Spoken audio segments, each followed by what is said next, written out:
Hello friends, welcome to food spot kitchen.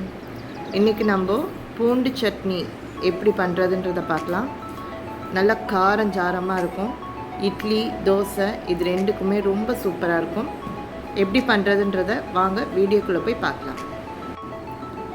இப்போ நான் பூண்டோட தோலை ரிமூவ் பண்ணி வச்சுருக்கேன். ஸோ உங்களுக்கு எவ்வளோ பூண்டு வேணுமோ அந்த அளவுக்கு நீங்கள் எடுத்துக்கோங்க. இப்போ நான் எடுத்துருக்கிற பூண்டு ஒரு 4லேருந்து 5 பேர் சாப்பிட்லாம். இப்போ அடுத்து பார்த்திங்கன்னா ஒரு 7 வரமிளகா நான் எடுத்திருக்கேன். ஸோ உங்களுக்கு காரம் ரொம்ப ஜாஸ்தி வேணும்னா இன்னும் கொஞ்சம் வச்சுக்கலாம். இல்லை எனக்கு கம்மியாக வேணும்னா நீங்கள் 2-3 மிளகா கூட கம்மி பண்ணிக்கலாம். இப்போ தக்காளி 3 எடுத்திருக்கேன். நல்லா பழுத்த தக்காளியாக எடுத்துக்கோங்க.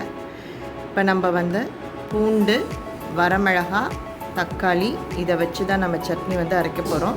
இதுக்கு தேவையான அளவு உப்பு போட்டு அரைக்க போகிறோம். ஸோ ஃபஸ்ட்டு இதை நம்ம நல்லா வதக்கிக்கலாம். இப்போ கடாய் வச்சுக்கோங்க. அதில் ஒரு 3 ஸ்பூன் ஆயில் போட்டுக்கோங்க. அப்புறமா வரமிளகாயை போட்டுக்கோங்க. அடுத்து பூண்டு போட்டுக்கோங்க. போட்டு இதை ஃபஸ்ட்டு நம்ம நல்லா வதக்கிக்கலாம். இப்போ பூண்டு லைட்டாக வதங்கினோன்னே தக்காளி ஆட் பண்ணிக்கோங்க. ஆட் பண்ணி இதையும் நல்லா நம்ம வதக்கி எடுத்துக்கலாம். தேவையான அளவு உப்பு சேர்த்துக்கோங்க. இப்போ பூண்டை நான் போட்டு நல்லா அரைச்சி எடுத்துகிட்டு வந்துட்டேன். இதுக்கு ஒரு தாளிப்பு கொடுத்துடலாம். இப்போ சட்னியை தாளிச்சிடலாம். ஸோ அதுக்கு ஒரு கடாய் வச்சுருக்கேன். கடாய் சூடானதும் 2 ஸ்பூன் நல்லெண்ணெய் போட்டுக்கோங்க. இதுக்கு நல்லெண்ணெய் தான் டேஸ்ட்டாக இருக்கும்.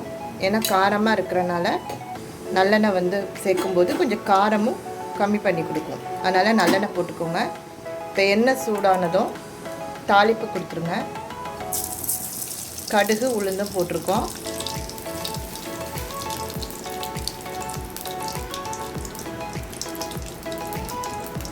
கடுகு, உளுந்தும் பொரிஞ்சதுக்கப்புறமா கொஞ்சமாக கருவேப்பிலை சேர்த்துக்கோங்க.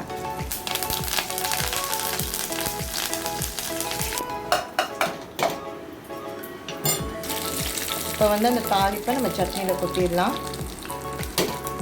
அவ்வளோதான். சட்னி இப்போ நம்ம சூடு பண்ண வேண்டிய அவசியம் கிடையாது. கொதி விடக்கூடாது. இப்படியே நீங்கள் தாளித்து கொட்டிட்டு இறக்கிற வேண்டியதான். அவ்வளோதான் ஃப்ரெண்ட்ஸ், நம்ம பூண்டு சட்னி ரெடி ஆகிடுச்சு. ஸோ இது நல்ல காரஞ்சாரமாகவே இருக்கும்.